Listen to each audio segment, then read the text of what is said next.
Bienvenue dans H comme handicapé, le podcast qui donne la parole aux personnes handicapées parce qu'on ne les entend pas assez. Aujourd'hui, je suis avec Eden, qui est là pour parler de son vécu en tant que personne queer, handicapée et intersexe. Et du coup, on va parler des personnes intersexes et handicapées et de l'intersexuation en général. Bonjour à toi, merci d'être là. Du coup, est-ce que tu peux te présenter un petit peu? Du coup, moi, c'est Eden, j'ai 27 ans. J'ai le syndrome de la dent l'os et j'ai aussi un syndrome des ovaires polykystiques, entre autres choses. Du coup, avant de rentrer un peu dans le vif du sujet, est-ce que tu peux nous expliquer un peu ce que c'est plus en détail l'intersexuation pour les personnes qui seraient pas au courant? Une personne intersexe, c'est une personne qui aura des caractéristiques qui sortent un peu de la norme mâle ou femelle, en très très gros, parce que ça peut recouvrir plein de trucs, ça peut être hormonal, ça peut être au niveau des caractéristiques sexuelles secondaires, donc par exemple la pilosité, la poitrine, et ça peut être aussi au niveau des organes génitaux. Ouais, du coup, comme tu l'as dit, c'est très large. C'est un spectre qui est très large et qui peut être autant au niveau hormonal que génital. Et avant qu'on rentre un peu plus encore dans le vif du sujet, j'aimerais préciser deux, trois petites choses, parce que comme vous l'aurez sans doute remarqué, aujourd'hui, il n'y a qu'une seule personne comme invitée. Et c'est entre autres parce que pour cette fois-là, j'ai moins cette casquette d'allié où je serai moins en retrait parce que je suis moi-même concernée par l'intersexuation et j'en ai pris conscience il y a quelques mois. Et c'est très récent en fait. Et avec cette prise de conscience, c'est arrivé aussi beaucoup de colère. Et depuis 1 an et demi, qu'est-ce que je fais quand je suis en colère? Eh ben, je fais des podcasts. Donc voilà, c'est un épisode qui est assez important pour moi de visibiliser aussi cette communauté et les personnes handi et intersexes qui sont très nombreuses et qu'on n'entend clairement pas assez. Donc voilà, c'était aussi une petite précision de ma part pour expliquer pourquoi il n'y avait qu'une seule personne aujourd'hui avec moi. Et voilà. Du coup, on va arriver un peu plus vers ton parcours à toi et ta prise de conscience de ton intersexuation, comment ça s'est passé. Grosso modo, moi j'ai été diagnostiquée du SOPK, j'étais jeune, j'avais 18 ou 19 ans, un truc comme ça. C'est un peu flou dans ma mémoire parce que ça a été une période un peu traumatisante où en gros on m'a dit que j'allais mourir, que j'allais avoir un cancer, que j'allais avoir des crises cardiaques, que j'aurais jamais d'enfant, que tout le panel du très urgent, tu vas mourir si tu fais pas exactement ce qu'on veut. De fait, j'ai accédé à leur demande, donc je me suis retrouvée sous Androcure et sûrement sous progestérone. Enfin, c'est vraiment très très flou dans ma mémoire. Par contre, l'Androcure, je m'en souviens bien. De fait, j'ai pas supporté le traitement, mais genre vraiment pas du tout. Faut savoir que l'Androcure, entre autres, ça peut provoquer donc des dépressions. Ça peut aussi provoquer des méningiomes, qui sont des tumeurs au méninge, qui disparaissent une fois que le traitement on s'arrête. Mais c'est un risque qui est multiplié. Je veux pas dire de bêtises, mais il me semble que c'est par 20 au bout de 6 mois ou d'1 an. Donc c'est énorme.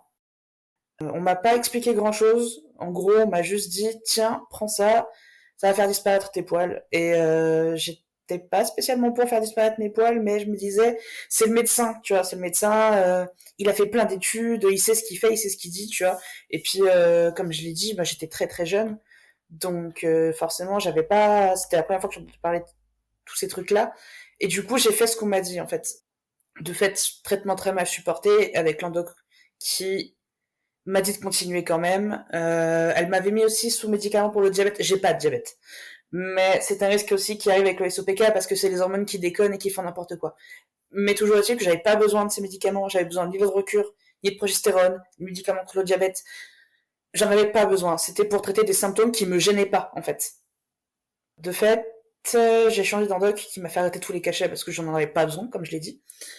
Et après, j'ai plus fréquenté ni d'endoc, ni de gynécologue parce que je ne voulais pas qu'on m'en reparle, en fait. Je voulais pas qu'on m'en reparle. J'étais là, genre, au pire, je meurs, de toute façon. Mais je préférais ça que de reprendre un traitement qui me convenait pas et qui me tuait psychologiquement à petit feu, en fait. Ouais, c'est clair. Et juste pour les personnes qui sauraient pas ce que c'est, est-ce que tu peux expliquer ce que c'est un SOPK? C'est le syndrome des ovaires polykystiques. Alors, le nom est très mal choisi parce qu'en vrai, c'est pas des kystes. Je l'ai appris très récemment parce que cette maladie est très peu connue alors que ça touche une femme sur 10. Je vais utiliser le mot femme parce que c'est beaucoup plus simple, mais voilà, Oui, toutes les personnes qui ont des vagins ne sont pas forcément des femmes, voilà. c'est ça. Mais là, pour le coup, j'ai utilisé le mot femme parce que c'est beaucoup plus simple que de dire toutes les personnes qui ont un utérus. Ça fait très très long. Grosso modo, c'est les ovaires qui vont préparer beaucoup trop d'ovules en même temps, et du coup, en fait, c'est pas des kystes, c'est des follicules qui peuvent évoluer en kystes, mais sur le coup, c'est pas forcément des kystes, en fait. Et on parle d'ovaires polykystiques à partir d'une dizaine de follicules par ovaire, si je ne dis pas de bêtises. Je peux en dire, je suis pas spécialiste, je vis juste dans mon corps. Moi, en l'occurrence, c'est mes deux ovaires qui sont atteints. Et en gros, ça va faire plein de problèmes. Il y en a certains dont j'ai appris tout récemment parce que j'ai commencé à me renseigner récemment. Mais par exemple, la fatigabilité, ça peut être le SOPK. La prise de poids, c'est le SOPK. La pilosité, c'est le SOPK. À savoir que j'ai eu de la barbe bien avant ma testostérone à cause du SOPK justement. Ça peut avoir aussi un effet, par exemple, moi, pareil, je l'ai appris très récemment, mais ça peut noircir la peau. Et ça, c'est à cause de l'insuline qui est toujours liée au SOPK, en fait. Du coup, j'ai des endroits de peau qui sont noircis. Et c'est normal avec des guillemets parce que c'est le SOPK qui fait ça. Et c'est pas moi qui ai une mauvaise hygiène de vie ou je sais pas quoi, en fait. Je pense que c'est important de le dire parce que moi, j'ai culpabilisé longtemps à propos de ça et il n'y a pas besoin de culpabiliser là-dessus, en fait. Ça peut aussi provoquer des pertes de cheveux. Ça, je l'ai, malheureusement. Et c'est très exhaustif parce qu'en vrai, je connais pas tous les symptômes, comme j'ai dit. On n'en parle pas beaucoup et globalement, c'est une galère pour trouver des informations. Donc, fatigabilité, prise de poids, testostérone, infertilité, ça je l'ai dit. Mais il y a vraiment plein de trucs parce qu'en fait, c'est hormonal. Et dès que tes hormones déconnent, il y a tout le reste de ton corps qui va déconner avec, en fait. Ouais, ouais, c'est ça. C'est vraiment lié aux hormones et à un taux de testostérone qui est un peu plus élevé que la moyenne des personnes avec un utérus. Et voilà, c'est pour ça que c'est aussi lié à l'intersexuation. Et en fait, c'est marrant parce qu'on n'a pas parlé de ça. Faut préciser aussi qu'on se connaît déjà un petit peu d'avant. C'est pas la première fois qu'on se parle et on s'est déjà rencontrés, mais on savait pas qu'on était tous les deux intersexes. Et on n'a pas parlé de nos parcours avant cet épisode, et du coup, ben, en fait, je me retrouve pas mal dans ce que tu dis. Moi aussi, c'était à peu près à la même période où en fait, c'était pas tellement moi qui avais un problème avec le fait que j'ai des poils au menton ou une moustache un peu épaisse et que j'ai des boutons et tout ça. Au début, c'était vraiment pour enlever mes boutons et pour que j'ai des règles un peu moins hémorragiques. Parce que j'avais des règles très hémorragiques et assez irrégulières. Au début, c'était pour ça. Et puis, au final, ça a été pour mes poils au menton. Et puis, ça a été les rendez-vous chez l'esthéticienne pour enlever les poils au laser. Et puis, plein de trucs comme ça que moi en fait j'avais pas forcément demandé et je m'en fichais un peu de mes poils au menton, mais c'était surtout ma mère qui voulait que je fasse ça en fait. Et en y réfléchissant, moi aussi j'étais assez jeune et du coup je j'osais pas trop dire les choses et enfin comme toi en fait c'était pas nécessaire, c'était vraiment pas nécessaire, c'était juste esthétique. Du coup, ouais, c'était vraiment pareil, des traitements aussi. Moi aussi, j'ai eu Androcure, enfin, j'ai essayé Androcure pendant un moment. Et c'était, en fait, ça a aggravé mon état plus qu'autre chose. Ça veut dire que j'ai eu des hémorragies. Enfin, j'ai eu mon endomètre qui était plein de sang et j'ai eu plein d'hémorragies. Enfin, bref. Et j'étais anémiée comme pas possible, du coup, parce qu'avec tout le sang que j'avais perdu, j'étais anémiée comme pas possible. Et j'étais, du coup, hyper fatiguée, encore plus fatiguée, en plus de la fatigabilité due au handicap et au fait que ben, j'étais au lycée et que c'était l'année du bac, que j'avais déjà plein de trucs à gérer et que en plus de ça, enfin le fait d'être anémiée, ça m'a encore rajouté de la fatigue. Enfin bref, quand j'y repense maintenant, c'était des choses totalement inutiles et qui étaient là surtout pour un but esthétique, alors que moi en soi, je m'en fiche de mes poils au menton et je les aime bien même. Du coup, on a des parcours assez similaires, ouais. T'as quelque chose d'autre à rajouter ou... Bah du coup, moi, l'androcure, ça m'a fait l'inverse de toi, ça m'a arrêté mes règles. J'ai pas eu mes règles pendant un an et demi, je crois. Ah ouais. Ouais, ça a mis 6 mois à revenir après l'arrêt du médicament. J'ai appris aussi qu'il y avait des traitements pour pouvoir gérer les symptômes les plus embêtants, mais qui ne sont pas systématiquement proposés et qui sont également très chers. Voilà, et que généralement, de toute façon, on ne t'aidera que si tu veux des enfants. Ce n'est pas mon cas, donc moi, on a juste traité l'esthétique. Ouais. Oui, d'ailleurs, ça, c'est un truc qu'on m'avait dit aussi. C'était parce que pareil, moi, il y avait une suspicion de SOPK. Et je sais même plus si au final ça a été validé ou pas, mais et du coup, c'était une des premières choses qu'on m'a dit, c'était ah mais peut-être que je crois qu'on l'a même pas dit à moi, genre dans les yeux, enfin même pas, on m'a même pas regardé moi, mais on a dit à ma mère mais ça se trouve elle pourra pas avoir d'enfant. Enfin genre ça se trouve elle va être stérile et il y a de grandes chances qu'elle soit stérile. Et enfin, je sais pas, j'avais 17 18 ans et et c'était un peu à mille années-lumière de mes pensées d'avoir des gosses ou pas. Enfin, genre, et je trouvais ça direct que ce soit le premier truc auquel on pense, c'était un peu. C'est toujours le premier truc auquel on pense quand on parle de ces choses-là, c'est oui, mais tes enfants. Oui, enfin, sauf que bah, après moi c'était peut-être un peu plus réel que toi, dans le sens où toutes mes potes autour de moi tombaient enceintes. Et moi, on venait de me dire, bah, vous aurez sûrement jamais d'enfants, tu vois. Et du coup, j'étais là, genre, ah yes, j'ai très envie d'aller me jeter par une fenêtre, tu vois. C'est vraiment pas une bonne période. C'est pour ça que c'est très très chaud dans ma mémoire. J'aime pas trop y repenser. Mais bon, là, on est là pour en parler, donc si ça peut aider d'autres gens. Mais merci d'être là et d'en parler parce que ouais, je sais que c'est pas toujours simple, donc. D'ailleurs, sur les cycles menstruels, moi, j'en ai plus. Depuis que je suis testostérone, je n'en ai plus du tout. Ça me va. Mais mes cycles à moi étaient très très longs et mes périodes de saignement étaient très très courtes. Donc j'avais des cycles qui allaient jusqu'à 40, 50 jours, en sachant que du coup, les règles en tant que telles, chez moi, elles duraient 48 heures, tu vois. Ça pareil, c'est pas... C'est pratique, c'est pas super normal. C'est clair. Du coup, je voulais aussi qu'on parle un peu ensuite de ton rapport à ton genre et à ton identité de genre. Et est-ce que prendre conscience de ton intersexuation, ça a changé quelque chose par rapport à ça ou ça l'a fait évoluer? Je ne sais pas. Parce que du coup, on l'a pas dit depuis tout à l'heure, mais tu es une personne trans. C'est ça.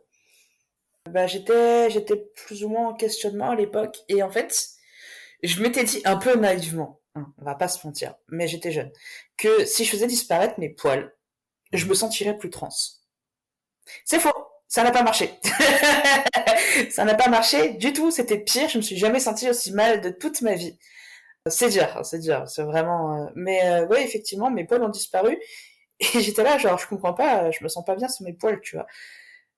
Ça a un peu impacté ma façon de voir mon genre, ça a un peu fait évoluer mes questionnements, il y a d'autres trucs qui les ont fait évoluer derrière, mais globalement, ça m'a un peu conforté dans mon idée de ouais, je suis peut-être pas une meuf non plus et je le voyais pas. En fait, je m'étais renseignée sur l'intersexuation à l'époque, mais le SOPK est pas systématiquement classé dans ces listes-là, voire même quasiment jamais. C'est que très très récemment, en reparlant avec d'autres personnes qui ont un SOPK et qui m'ont dit bah si, que je me suis dit ah merde, ouais peut-être en fait, parce que j'ai un ami, une amie qui que je connais depuis bah depuis cette période-là en fait qui y est intersexe. Et ça m'avait quand même fait me poser deux, trois questions. Et en voyant pas le SOPK dans ces listes-là, je me suis dit, boah, c'est peut-être moi qui exagère ou qui veut me rendre intéressant. Je trouve que c'est un peu le souci avec l'intersexuation, en tout cas, comment elle est décrite au grand public, en tout cas, enfin, plus généralement, c'est souvent par rapport aux variations au niveau génital et pas hormonal. Et du coup, des trucs comme le SOPK, tu mets longtemps à faire le lien entre les deux, en fait. Et moi, je pense que c'est aussi pour ça que j'ai mis longtemps avant de comprendre que j'en faisais partie aussi, c'est que ouais, c'est rarement mentionné les dérèglements hormonaux, tout ça, et alors que c'en est totalement. Enfin voilà. Bah, je pense que le fait que ça touche 10% des femmes, toujours pas avec des guillemets, ça aide pas à se dire, parce que on a l'impression que c'est quelque chose d'ultra rare et non, en fait, enfin, c'est pas non plus super courant, on va pas se mentir. Je connais pas la population sur, le pourcentage c'est une population globale, mais t'en as forcément rencontré que tu le saches ou non, en fait. C'est juste que ça se voit pas, c'est pas écrit sur le front des gens. C'est ça. Moi, par rapport à mon identité de genre, car spoiler alerte, je ne suis pas une femme, voilà. Je suis une personne non binaire et en fait, pareil, j'en ai pris conscience il y a pas très longtemps de ma non-binarité. Enfin, pas très longtemps. Ça va faire 2 ans quand même. Mais du coup, ouais, je pense que quand j'ai du coup découvert l'intersexuation et compris que j'en faisais partie aussi, je me suis demandé si mon intersexuation avait pas influencé ma non-binarité dans un sens. C'est pas parce que je suis intersexe que je suis non-binaire, mais est-ce que le fait d'être d'un côté, avoir un côté plus ambivalent, enfin moins binaire quoi, vraiment, moins mâle, femelle, homme, femme, tout ça. Déjà physiquement avec la moustache, tout ça, enfin je me suis demandé si ça avait pas eu un lien, enfin si les deux étaient pas un peu liés. Et du coup, apparemment, enfin je pense, pareil, je connais pas le pourcentage, mais je pense qu'il y a beaucoup de personnes non binaires qui sont aussi intersexes. Et donc, oui, merci, je ne suis pas une femme, arrêtez. Si vous me contactez, enfin ça je le redirai à la fin de l'épisode, mais si vous me contactez, si vous m'envoyez des mails et si vous voulez qu'on fasse des interviews, tout ça, pour que je parle du podcast, ok. Mais je ne suis pas une femme, je suis une personne non binaire. Ça c'est dit. Du coup, deuxième question, mais cette fois plus en lien avec le milieu médical. Et est-ce que ça a changé un peu ton rapport au milieu médical ou est-ce que ça l'a renforcé? Enfin, je sais pas. Bah, disons qu'à l'époque, j'avais pas la même vision que j'ai des médecins que maintenant, parce que ma santé s'était pas autant dégradée que ce que j'ai actuellement. Et ça m'a quand même vachement crispé, je sais pas si c'est le mot. Parano, c'est pas le mot non plus, c'est beaucoup trop fort. Mais ça a instillé une certaine méfiance, en fait. Au point où, bah, en fait, j'ai complètement arrêté de fréquenter des médecins pendant plusieurs années. Parce que j'avais peur qu'on m'en reparle. Et je voulais pas en reparler, en fait. Et globalement, ça, plus le fait que, effectivement, je suis en surpoids. J'étais déjà en surpoids à l'époque, mais ça a empiré avec les années parce que, forcément, quand tes hormones font n'importe quoi et que tu surstockes, alors qu'il n'y a pas besoin de surstocker, enfin bref, j'ai pris 30 kilos en un an ou deux. C'est énorme. Et ouais, du coup, j'ai fui les médecins, en fait. Et même maintenant, j'y vais que parce que j'ai vraiment besoin. Et malheureusement, j'en ai vraiment besoin tout le temps.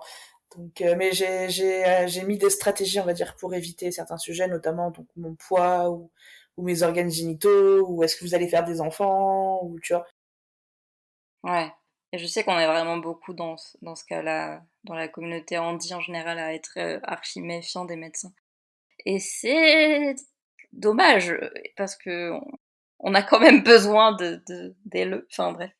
Et ouais, du coup, ben, je suis obligée, vu que là tu parles de surpoids, et ça me fait forcément penser à l'épisode sur la grossophobie avec Delphine et Charlotte, qui est sorti il y a quelques mois, au début de la saison, et que je vous recommande grandement si vous l'avez pas écouté, parce que c'est très très intéressant et très éclairant sur ce qu'est la grossophobie et la grossophobie médicale plus précisément.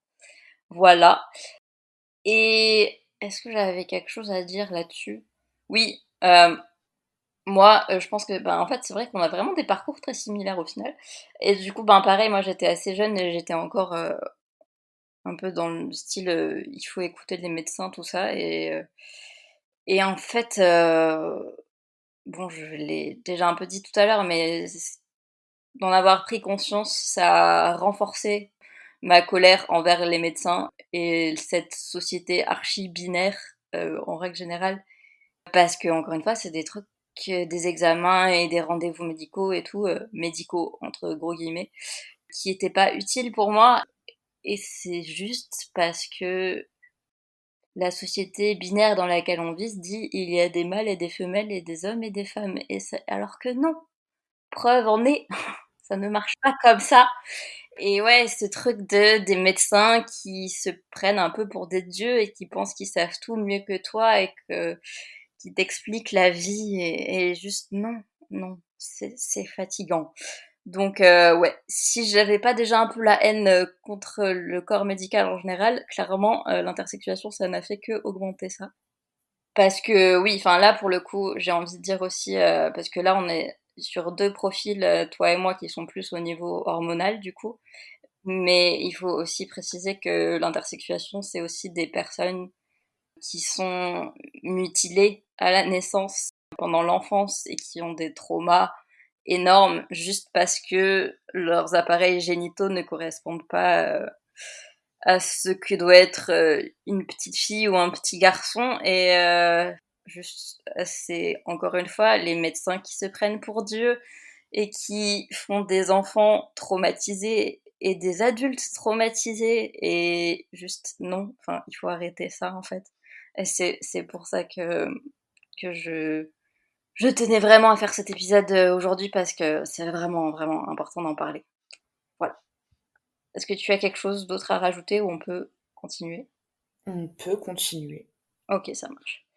Et là, du coup, on va passer un peu plus sur le côté LGBTQIA+, car dans LGBTQIA+, il y a un I, et le I, c'est pour intersexe, n'est-ce pas? Oui. Et du coup, est-ce que tu trouves que les personnes intersexes sont assez représentées dans la communauté LGBT, ou est-ce qu'elles devraient l'être plus, ou plus incluses dans cette communauté, ou... Alors, c'est rigolo parce que j'en parlais récemment. Rigolo, toute proportion gardée. Mais j'ai discuté du fait que dans les prides, c'était surtout LGB. Du coup, il y a l'existence inter qui a fini par se créer.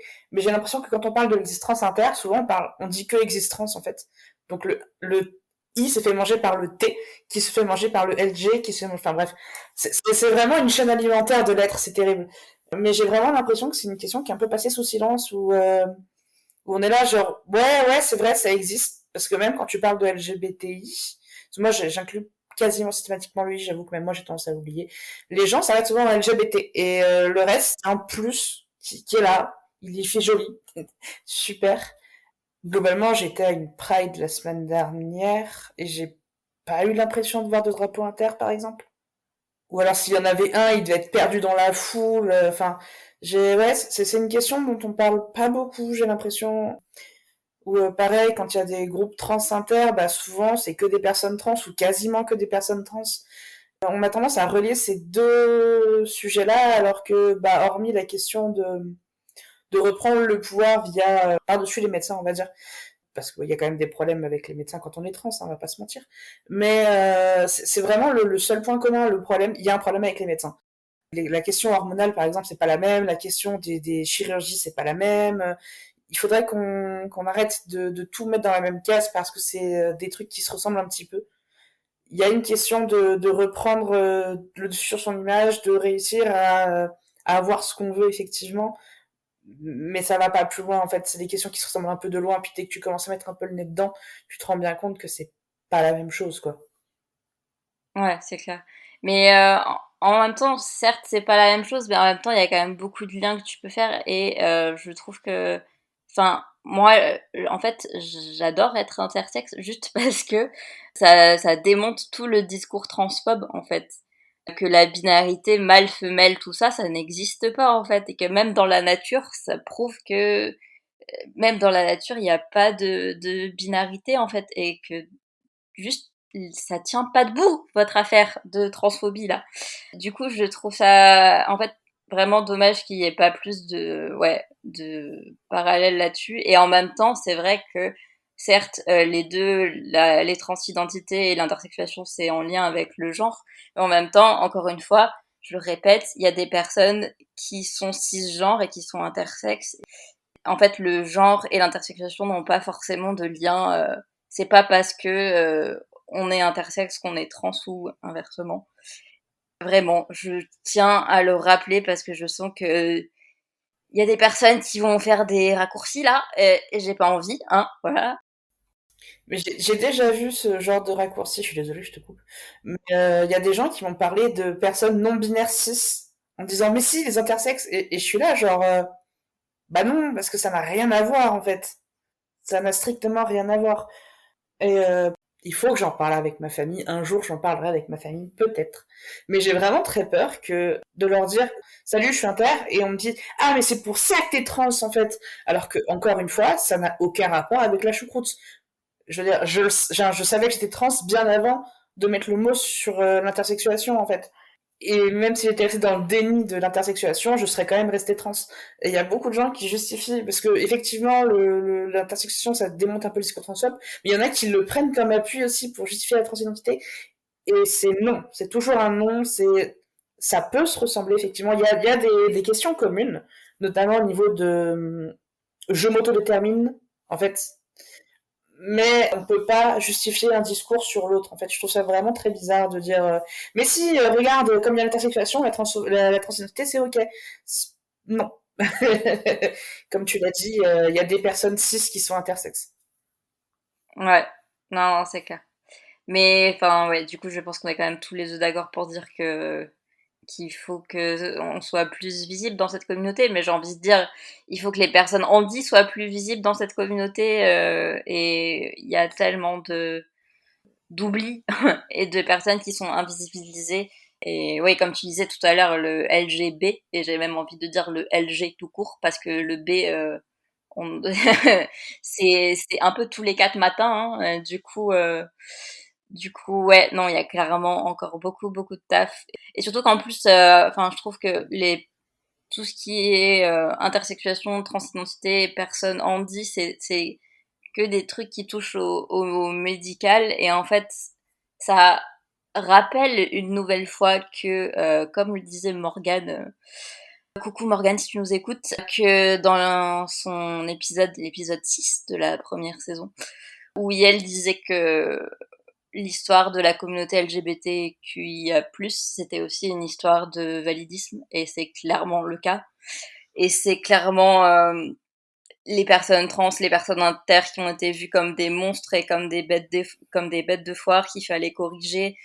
Et c'est toujours pareil en fait. Et les personnes handicapées aussi. Enfin, c'est moi, je parlais, je sais plus, je crois que c'était dans l'épisode sur la grossophobie, de toutes les opérations que j'ai eues quand j'étais gosse parce que on voulait que je marche et que je marche comme une valide et que alors que non, enfin c'est pas mon but dans la vie et ça l'était pas à l'époque et ça l'est toujours pas maintenant.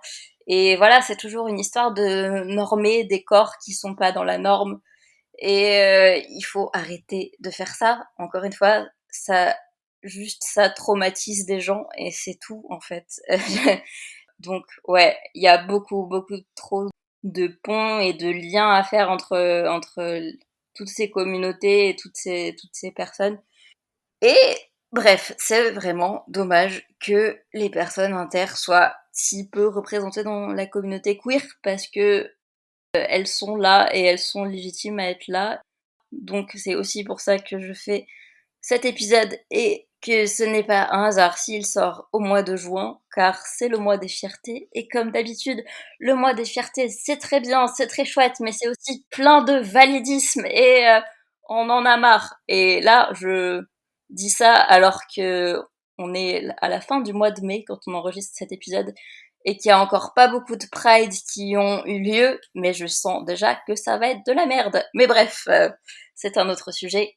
Mais voilà, les personnes inter font partie de la communauté queer et les personnes inter et handicapées aussi et les personnes handicapées aussi et bref, voilà, je vais m'arrêter là, je pense que vous avez compris ce que je voulais dire, mais c'était vraiment important pour moi de le dire. Du coup, si tu n'as rien d'autre à rajouter, on va pouvoir passer à la question recommandation culturelle. Oui, non, je crois que le principal a été dit. Pardon, j'ai beaucoup parlé, mais c'était vraiment important pour moi de le dire. Non, t'inquiète, y a pas de souci. Je te rejoins sur le validisme en Pride, c'est un enfer. Ouais, on est d'accord.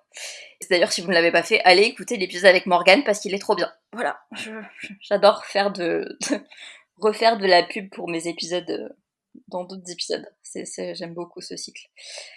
Du coup, la question recommandation culturelle. Tu m'as dit que t'avais pas trop de recos sur ces thématiques-là. Non, parce que le peu que j'ai, c'est des trucs qui sont vraiment très connus. Genre, typiquement, je pensais, il me semble que c'est Spécial, la série qui est sur un homme gay handicapé. Ouais, Mais tout le monde l'a déjà vu. En fait, le peu de références que j'ai, c'est des trucs qui sont déjà vus et revus. Donc, j'avoue que j'aurais pas grand-chose à ajouter. Si ce n'est que je n'en trouve pas assez et que j'en aimerais plus. Et s'il vous plaît, pas comme Intouchable. S'il vous plaît, surtout pas ça. Jamais. Plus jamais. C'est clair, c'est clair. Bah, c'est aussi pour ça que je pose cette question à chaque fois, c'est pour essayer d'en avoir un peu plus et qu'elle soit plus de qualité que Intouchable, très clairement. Et, et ouais, et du coup c'est marrant parce que là tu parles de Spatial et en fait à l'heure où on enregistre cet épisode, l'épisode 10 sur la sexualité n'est pas encore sorti, mais du coup Spatial est cité en recommandation culturelle dans l'épisode 10. Et c'est vraiment une valeur sûre. Enfin, j'en parle dans tous les épisodes. Et là, encore une fois, il sort. Enfin, genre, vraiment, cette série est géniale. Voilà. Je l'avais beaucoup aimé, oui. Disons que ça change de point de vue. Ouais, genre les rares séries où j'ai vu des personnages handicapés, bah, je pense à Glee, qui a été une de mes premières représentations LGBT. Bah, même là, en fait, l'acteur, c'est juste un valide dans un fauteuil roulant, quoi. Ouais. Ça me fatigue. Ça me fatigue un peu. Du coup, moi, j'ai quelques recos. Parce que j'ai toujours des recos. Parce que je sais que des fois, les personnes ont pas de trucs. Alors moi, j'essaie toujours d'en trouver. Pour pas être à court de recommandations. Donc, j'ai 3 recommandations. La première, c'est un documentaire autour de l'intersexuation et des personnes intersexes qui s'appelle Entre deux sexes, qui est un documentaire Arte qui est sorti en 2017. Et j'avoue, j'ai pas eu le temps de le revoir avant d'enregistrer cet épisode. Donc je pense qu'il a peut-être un peu mal vieilli et qu'il y a des trucs qui se disent plus trop maintenant. Mais dans mon souvenir, et c'est la première fois où j'entendais parler d'intersexuation, c'était avec ce documentaire. Dans mon souvenir, c'était quand même très touchant et parce que c'est quand même des témoignages de personnes concernées qui parlent de leur vécu et je pense que c'est une bonne porte d'entrée pour des personnes qui connaissent pas grand-chose. Et ouais, du coup, il est dispo sur Arte, il me semble, ou en tout cas en VOD sur Arte, donc Entre deux sexes. Et ensuite, il y avait la saison 2 de la série documentaire de Océan qui s'appelle En infiltré. La saison 2 s'appelle En infiltré. Et en fait, Océan, si vous ne savez pas qui c'est une personne trans assez connue en France, qui est un acteur, oui, acteur militant, on va dire ça comme ça, qui du coup a sorti une première saison documentaire sur son parcours à lui et son parcours en tant que homme trans blanc, valide, bourgeois, et donc c'était un peu trop centré sur lui. Et, enfin, pour moi, cette saison est pas très intéressante. Et du coup, il s'est un peu rattrapé sur la deuxième pour avoir un panel de personnes trans qui soit plus représentative. Et du coup, c'est beaucoup plus varié dans la deuxième saison. Il y a des personnes non blanches trans, des personnes intersexes du coup aussi, des personnes handicapées et trans, des femmes trans, des travailleuses du sexe trans aussi. Enfin, en fait, il a essayé d'être le plus large possible et je trouve que les épisodes sont très bien faits et ouais, ça fait toujours plaisir de voir de la représentation comme ça où c'est les concernés qui parlent et donc ouais, c'est chouette. La saison 2 du coup de Océan qui est dispo sur France TV slash si je ne dis pas de bêtises et sur YouTube aussi. Et enfin, j'avais une troisième et dernière recommandation qui est un livre, car je trouve qu'il n'y a pas eu assez de livres cette saison dans les recommandations. Du coup, c'est un livre, comment on pourrait le qualifier? De roman jeunesse? Ouais, roman jeunesse, qui a été écrit par Cordelia, qui est une auteurice queer, et qui est donc un roman qui s'appelle Tant qu'il le faudra. Et du coup, c'est un roman qui met en scène un groupe de personnes queer, jeunes adultes, ouais, qui participent enfin, qui sont un peu l'assaut d'un magazine associatif LGBT. Et en fait, j'ai trouvé ça hyper chouette au niveau des représentations. On sent qu'elle a vraiment bossé pour que ce soit le plus divers possible et qu'il n'y ait pas juste des mecs cis gays blancs. Et du coup, il y a vraiment un panel de personnages qui est hyper intéressant et puis attachant. Enfin, je trouve que les personnages sont hyper attachants et enfin, si vous fréquentez souvent les milieux associatifs, ça va vous parler parce que c'est vraiment des ambiances de réunions et de groupes par message et tout ça. Enfin, c'est un truc qui m'a pas mal parlé. Et c'est aussi très chouette parce que ça parle aussi de sexualité. Et il y a aussi un personnage handicapé qui est une fille en fauteuil bisexuel qui s'appelle Jade, qui est trop bien. Enfin, elle est vraiment réaliste pour le coup. Enfin, on sent que Cordelia côtoie des personnes handies parce que je trouve elle est vraiment bien faite ce personnage. Et d'ailleurs, il y a une scène, c'est marrant parce que dans l'épisode du coup, l'épisode 10 sur la sexualité, je parle d'une expérience que j'ai eue avec une fille. Et en fait, dans le bouquin, à un moment donné, on voit du coup, enfin, il y a un chapitre où c'est Jade qui couche avec une fille aussi, du coup, et ça m'a vachement rappelé du coup cette expérience que j'ai eue avec cette fille-là. Et du coup, ouais, c'était vraiment chouette de, pour une fois, voir un personnage handicapé qui pécho. Et dans un livre, c'était la première fois que je trouvais ça là dans un livre. Du coup, c'était vraiment chouette.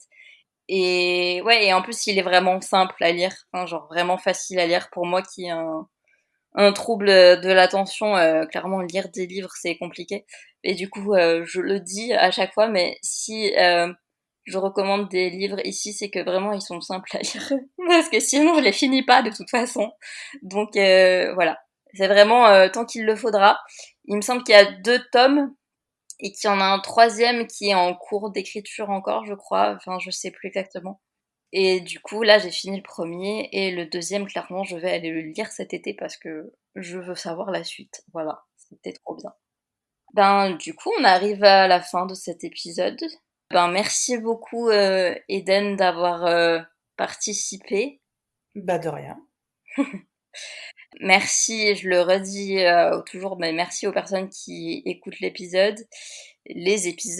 Merci à tous mes invités parce que vraiment vous êtes les meilleurs parce que là on arrive du coup à la fin de la saison 2 et c'est quand même le 11e épisode et quand même je peux être fière de moi et je suis vraiment fière de tous ces épisodes de qualité qu'on a sortis avec mes invités et vraiment vous êtes top et je suis trop contente à chaque fois. J'aime trop mes invités. Allez écouter les autres épisodes si c'est pas déjà fait parce que c'est trop intéressant. Et vraiment merci parce que sans vous, il n'y a pas de podcast en fait. Donc voilà. Et avant de terminer vraiment cet épisode, je voulais rajouter 2-3 petites choses parce que il y a 2-3 trucs qui sont arrivés cette saison et qui m'ont un peu chiffonné et qui m'ont aussi pas mal fait réfléchir. Alors déjà le fait que, comme je le disais tout à l'heure, je ne suis pas une femme. Alors si vous voulez faire des interviews et que je parle du podcast ou que je témoigne dans un podcast pour parler de handicap ou d'autres sujets, ok, je veux bien, mais je le fais en tant que personne non binaire et pas en tant que femme.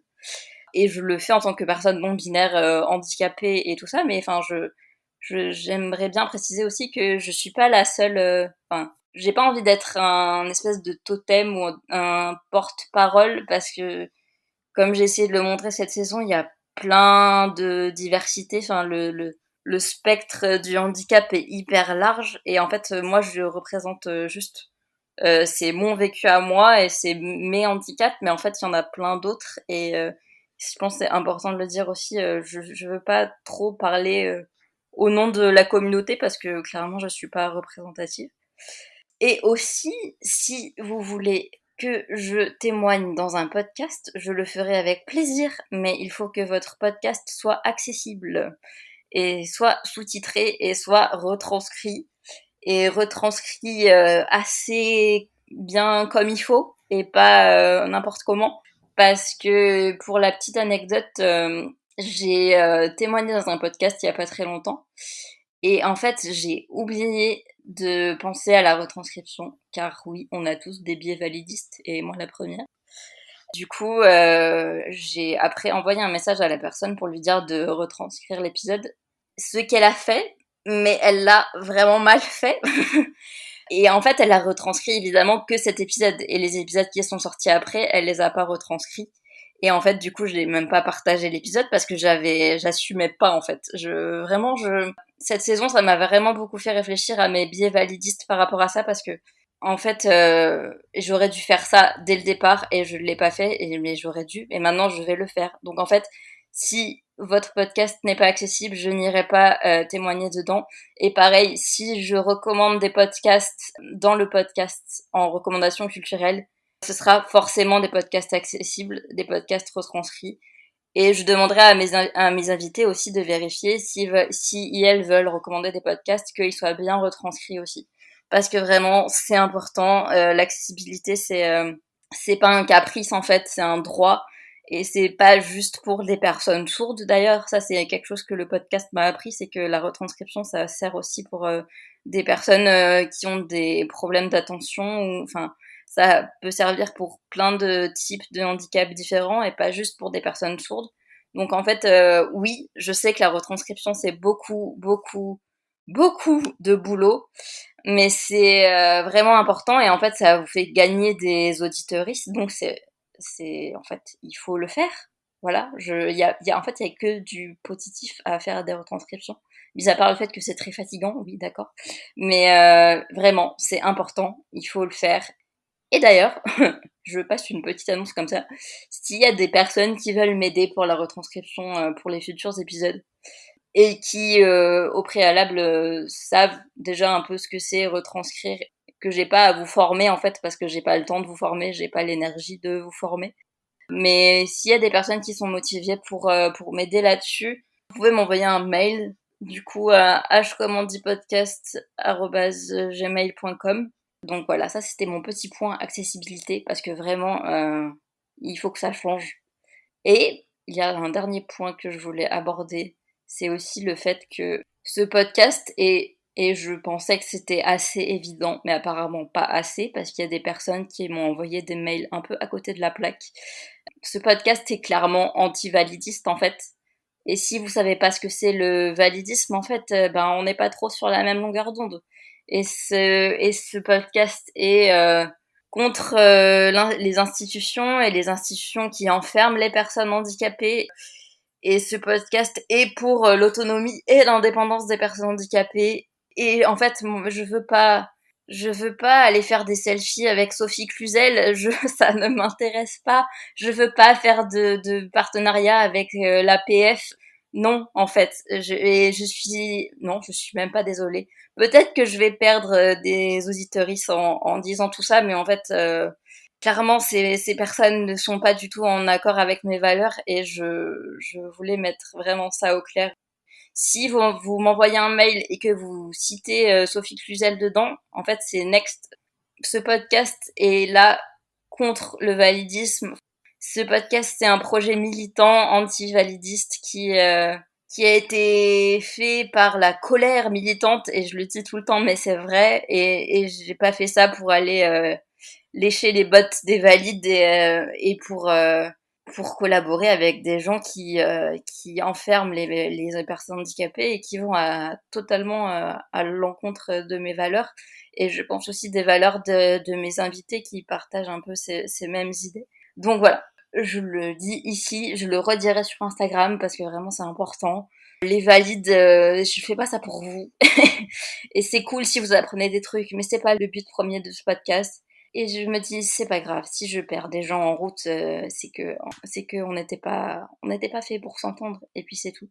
Voilà, je pense que j'ai à peu près dit tout ce que je voulais dire pour cette saison. Je vais encore remercier toutes les personnes qui ont témoigné, et j'ai encore fait des rencontres géniales cette saison. C'est très très fatigant, mais j'ai vraiment rencontré des personnes super. Et voilà, j'ai hâte de continuer et on se retrouvera du coup pour une saison 3 au mois de septembre, si tout va bien, si j'ai récupéré toute mon énergie. Au mois de septembre, je pourrai revenir plus en forme, car là, peut-être que ça s'entend pas, mais en vrai, je suis fatiguée, mais vraiment, vraiment fatiguée. Mais c'est pour la bonne cause. Et voilà, j'espère que cet épisode vous aura plu et que vous aurez appris des choses et que vous serez moins validiste et plus tolérant envers la communauté LGBTQIA+, et les personnes handicapées. Voilà. Merci. Bonsoir.